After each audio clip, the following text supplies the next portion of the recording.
Red rice వండుతున్నానండి. ఒక glass red రైస్కి అండి 4 గ్లాసులు వాటర్ పోయాలి. చూడండి సగం ఉడికింది. ఇది వాటర్ ఇలా పోయాలండి, మొత్తం నీళ్ళతో మునిగేటట్టు. అప్పుడు మనకి బాగా ఉడుకుతుంది. ఈ వాటర్తోనే ఎగిరిపోవాలండి దగ్గరికి. అప్పుడు గంజి వంపే అవసరం ఉండదు.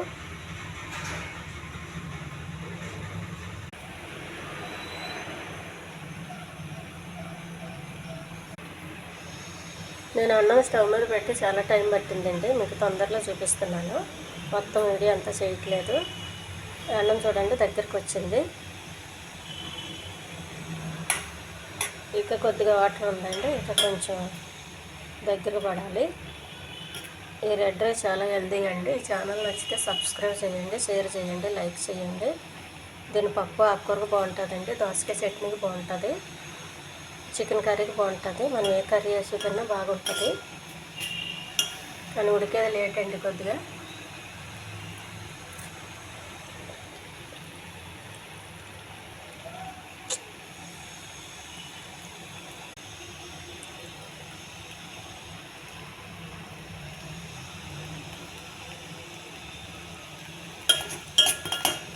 దగ్గరికి మాడిపోకుండా ఇలా కలుపుతూ ఉండాలండి. మాడిపోతే అసలు తినలేము. మళ్ళీ మనం వేరే విధంగా చేయడానికి కూడా ఉండదు మాడిపోతే.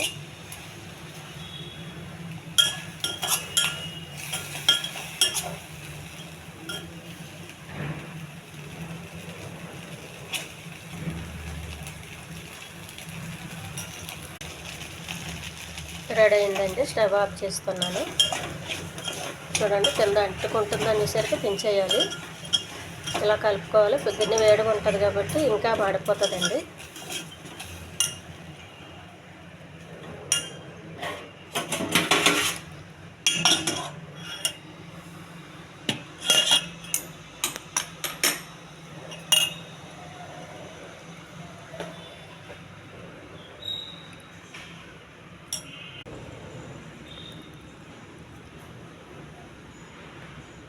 రెడ్ రైస్ పూర్తిగా రెడీ అయిందండి. దీన్ని మనం ఇంకేం చేయొద్దు.